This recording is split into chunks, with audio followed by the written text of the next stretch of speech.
বন্দে পুরুষোত্তম, বন্দে পুরুষোত্তম, বন্দে পুরুষোত্তম। পরম প্রেমময় দয়াল শ্রী ঠাকুর অনুকূলচন্দ্র রাতুল চরণে আমার শতকোটি প্রণাম জানাই। ইষ্ট পরিবারের সকলের চরণেই প্রণাম জানাই। আর আপনাদেরকে আমার দ্বিতীয় জয়গুরু।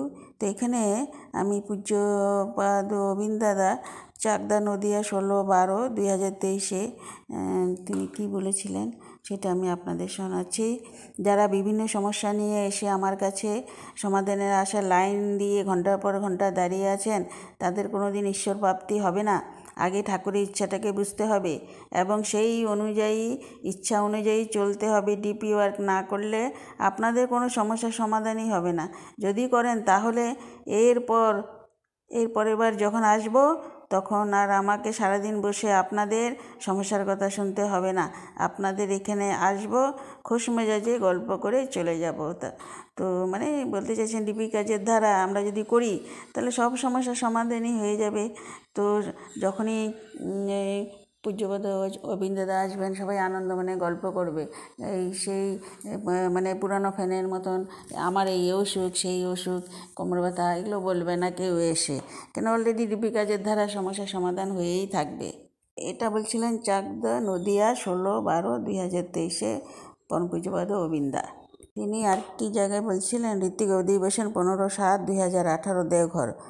তো আপনারা আমাকে ভালোবাসেন কি না জানি না, কিন্তু আমি আপনাদের খুব ভালোবাসি। আপনারা কেউ কখনো নিজেকে অসহায় মনে করবেন না। যখন মনে হবে আপনার পাশে কেউ নেই, যশিরির টিকিট কাটবেন আর চলে আসবেন। আমি দাঁড়িয়ে থাকবো আপনাদের জন্য। মনে রাখবেন আমি ভালোবাসি আপনাদের। একটু ঋত্বিক অধিবেশন 15/7/2018 দেওঘর। তো এভাবে কে বলবে? হ্যাঁ, তো বলতে পারে পরম পূজ্যপাদ অবিন্দাই। তো সবার মনের সেই সকল দুঃখ হতাশা দূর করার সেই অবিন্দ দাদাই পারবে। আরেকটি জায়গায় বলছিলেন গুরু প্রত্যেকের বাড়ি গিয়ে সৌজন্য সাক্ষাৎ করা লাগে। রোজ বিকেলে সন্ধ্যা নিজের বাড়িতে বসে কি দোকানে গিয়ে চা জলখাবার না খেয়ে পাশের এক গুরুভাই বাড়ি চলে যান। তাদের ভালো মন্দের খবর নিয়ে কথার ফাঁকে ফাঁকে যাজন করেন, ঠাকুরের কথা শোনান, সেখানেই চাটা খান এবং ডিপি ওয়ার্কের কাজ ত্বরান্বিত করেন। কতগুলো বাড়িতে যাওয়া হলো, কতজন গুরুভাইয়ের সাক্ষাৎ হলো এবং আর কারা বাকি রইল, সব কিছু তালিকা করে তৈরি করুন। পিনকোড ধরে ধরে কাজটা কতটা কাজ হয়েছে এবং আর কতটা বাকি আছে তার হিসাব রাখবেন এবং নিয়ন্ত্রণ নিজেদের কাজের অগ্রগতি মূল্যায়ন করে চলবেন। পরম পূজ্যপাদ অবিন্দা, ষষ্ঠী ফাল্গুন 1429, 11তম সংখ্যা, পৃষ্ঠা